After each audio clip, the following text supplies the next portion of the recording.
Hi hello வணக்கம், welcome to திரை விமர்சனம்.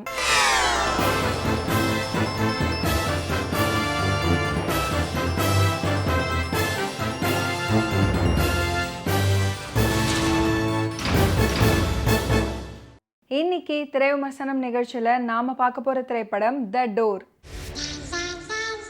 ஆரம்பத்தில் திகில் படமாக தொடங்கி அடுத்தடுத்த காட்சிகளில் கிரைம் த்ரில்லராக ட்ராவல் ஆகுது இந்த திரைப்படம். பிஎன் ஜூன் ட்ரீம் ஸ்டுடியோ சார்பாக நவீன் ராஜன் ப்ரொடியூஸ் பண்ணியிருக்கிற இந்த படத்தில் பாவனா, கணேஷ் வெங்கட்ராமன், ஜெயபிரகாஷ், சிவரஞ்சினி, நந்தகுமார், கிரீஷ், பாண்டிரவி, சங்கீதா, பிரியா வெங்கட், ரமேஷ் ஆறுமுகம், கபில், பைரி வினு, ரோஷினி, சித்திக், வினோலியா இவங்கெல்லாம் அந்த படத்தில் நடிச்சிருக்காங்க. வருண் உன்னி மியூசிக் பண்ணியிருக்கிற இந்த படத்துக்கு கௌதம்ஜி சினிமோட்டோகிராஃபி பண்ணியிருக்காரு. ஜெய்தேவ் இந்த மூவியை டைரக்ட் பண்ணியிருக்காரு. பாவனா கட்டிடக்கலை நிபுணர். இவங்க வடிவமைக்கிற அடுக்குமாடி குடியிருப்பின் கட்டிட பணிக்காக அந்த நிலத்தில் இருக்கிற புராதன பழமையான கோவில் ஒன்று இடிக்கப்படுது. இதை தொடர்ந்து கோவில் இடிக்கப்பட்ட சில மணி நேரங்களில் மதுரையில் வக்கீலாக இருக்கிற பாவனாவோட தந்தை பைக்கில் போகும்போது விபத்து ஏற்பட்டு அமானுஷ்யமான முறையில் இறந்து போகிறாரு. பாவனா தன்னுடைய அம்மாவையும் தங்கையையும் பார்த்து கொள்வதற்காக வேலையை விட்டுடலாம்னு முடிவெடுக்கிறாங்க. ஜெயபிரகாஷ் டீம் சென்னையில் இருக்கிற ஒரு அடுக்குமாடி குடியிருப்பை கட்டிட்டு வருது. பாவனா வேலை செய்கிற அந்த நிறுவனத்தின் ஓனர் ஜெயபிரகாஷ் பாவனா கிட்ட பேசி திரும்பவும் வேலைக்கு வரவழைக்கிறாரு. இந்த நிலையில் அந்த கட்டிடத்தில் அடுத்தடுத்து சிலர் மர்மமான முறையில் இறந்துட்டு வராங்க. சில மாதங்களுக்கு அப்புறம் பாவனா திரும்பவும் தன்னுடைய வேலையை தொடங்குறாங்க. அந்த நேரத்தில் அவங்கள சுற்றி மர்மங்கள் மற்றும் இயற்கைக்கு மாறாக பலவிதமான அமானுஷ்ய சம்பவங்கள் நடக்குது.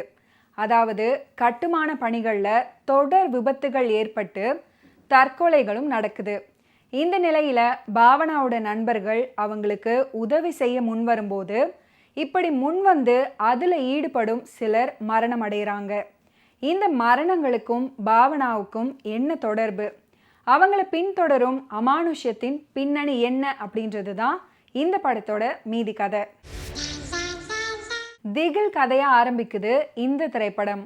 இதில் திகில் உணர்வுகளை குறைச்சிட்டு கிரைம் நாவல் படிப்பது போன்ற உணர்வை ஏற்படுத்தும் வகையில் திரைக்கதையை சுவாரஸ்யமாக்கி கொடுத்துருக்காரு இந்த படத்தோட இயக்குனர் ஜெய்தேவ். குறிப்பாக சொல்லணும்னா பாவனாவோட எதிர்பார்ப்பு, அந்த எதிர்பார்ப்பு தேடல் பயணத்தில் ஏற்படும் திருப்பங்கள் மற்றும் மர்ம மரணங்கள், அதோட பின்னணி, இப்படி எல்லாவற்றையும் ஒரே படத்தில் கொடுத்துருக்காரு இந்த படத்தோட இயக்குனர்.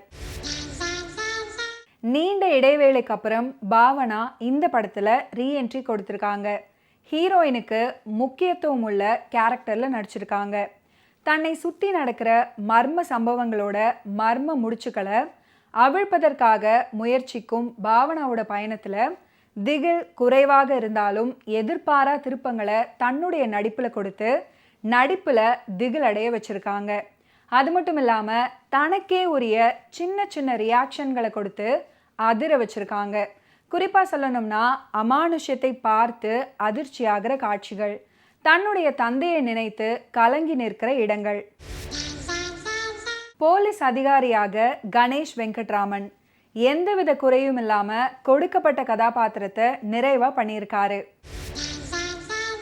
வீட்டு நண்பராக சிடுமூஞ்சியா வரும் சிந்தூரி, அமானுஷ்யத்திலையும் அறிவியல் இருக்கு அப்படின்னு சயின்டிஃபிக்காக பேசுகிறவரா ரமேஷ் ஆறுமுகம் மற்றும் படத்தில் நடிச்சிருக்கிற மற்ற ஆர்டிஸ்டான ஜெயபிரகாஷ், ஸ்ரீரஞ்சினி, நந்தகுமார், கிரீஷ், பாண்டிரவி, சங்கீதா, பிரியா வெங்கட், கபில், பைரி வினு, ரோஷினி, சித்திக், வினோலியா உட்பட எல்லாருடைய நடிப்பும் திரையோட்டத்துக்கு பலம் சேர்க்கும் வகையில் இருக்கு. கொடைக்கானல் காட்சிகளை நேர்த்தியாக ரம்மியமாக படம் பிடிச்சிருக்காரு இந்த படத்தோட சினிமோட்டோகிராஃபர் கௌதம்ஜி தன்னுடைய சினிமோட்டோகிராஃபியில். இசையமைப்பாளர் வருண் உன்னியோட மியூசிக், சாங் கம்போசிங் மற்றும் லிரிக்ஸ் படத்தின் நன்று. Editor Atul Vijay, art director Karthik Chinnudaiyan உட்பட தொழில்நுட்ப கலைஞர்களோட பணி படத்தின் நிறைவு. மீண்டும் அடுத்த வாரம் திரை விமர்சனம் நிகழ்ச்சியில் சந்திப்போம். அதுவரை நன்றி, வணக்கம்.